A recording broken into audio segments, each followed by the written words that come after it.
हर बाज की जिंदगी में बढ़ती उम्र के मोड़ पर एक ऐसा समय आता है जहां उसके सामने दो रास्ते, सरल और तुरंत समाधान देने वाले होते हैं, और वहीं तीसरा रास्ता कठिन और पीड़ा देने वाला होता है।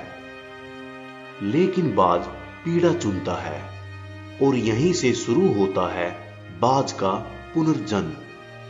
हमारी जिंदगी में कई ऐसे मौके आते हैं जब हमें परेशानियों का सामना करना पड़ता है। कई लोग तो जीवन में संघर्ष कर आगे निकल जाते हैं, और कई अपने हालातों से हार मानकर खुद को जिंदगी के हवाले कर देते हैं। ऐसे में हमारी जिंदगी और हमारा खुद का कोई वजूद नहीं रहता।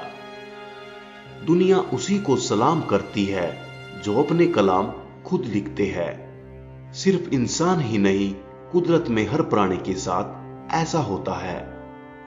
तो आइए जानते हैं बाज के जीवन से जुड़ा आश्चर्यजनक किंतु एक ऐसा सत्य जो हम सबको प्रेरणा देगा।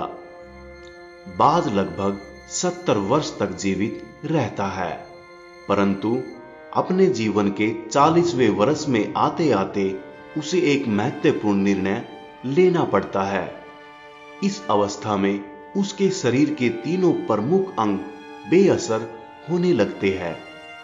पहला, पंजे लंबे और लचीले हो जाते हैं और शिकार को पकड़ने में कमजोर हो जाते हैं।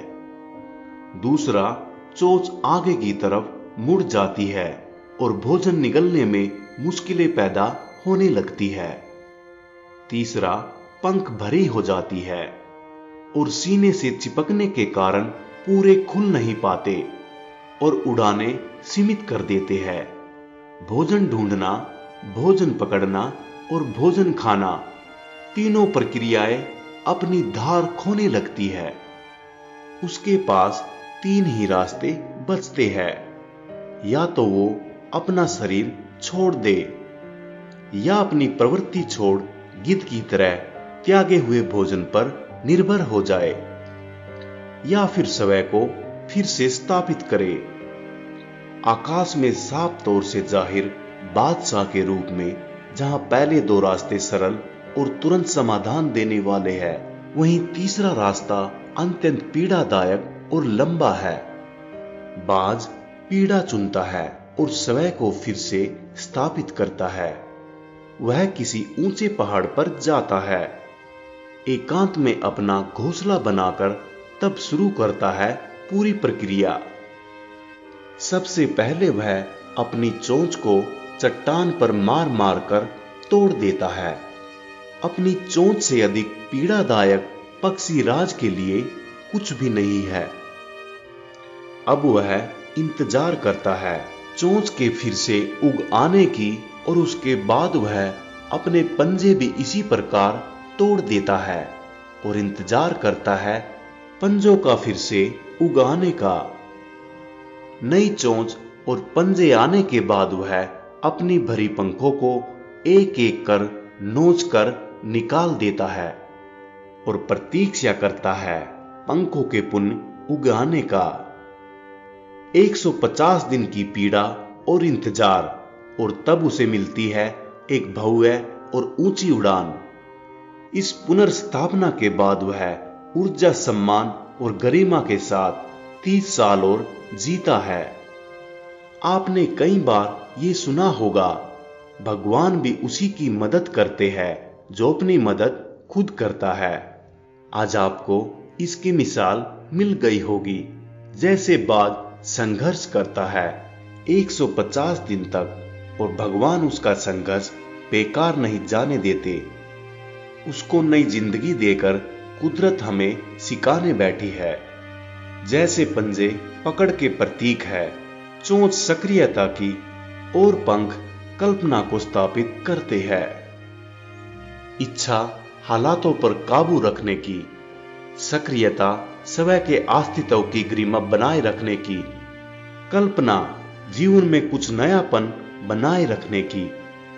हम में भी 40 तक आते आते इच्छा, सक्रियता और कल्पना तीनों के तीनों निर्बल पड़ने लगते हैं। हमारा व्यक्तित्व भी ढीला पड़ने लगता है। आधे जीवन में ही जीवन खत्म होने जैसा लगता है। उत्साह, आकांक्षा, ऊर्जा नीचे की ओर जाने लगती है। हमारे पास भी कई विकल्प होते हैं, कुछ सरल और कुछ पीड़ादायक। हमें भी अपने जीवन के मजबूरी भरे अति लचीलेपन को त्याग कर काबू दिखाना होगा, बाज के पंजों की तरह। हमें भी आलस पैदा करने वाली वक्र मानसिकता त्याग कर ऊर्जा से भरी सक्रियता दिखानी होगी, बाज की चोंच की तरह।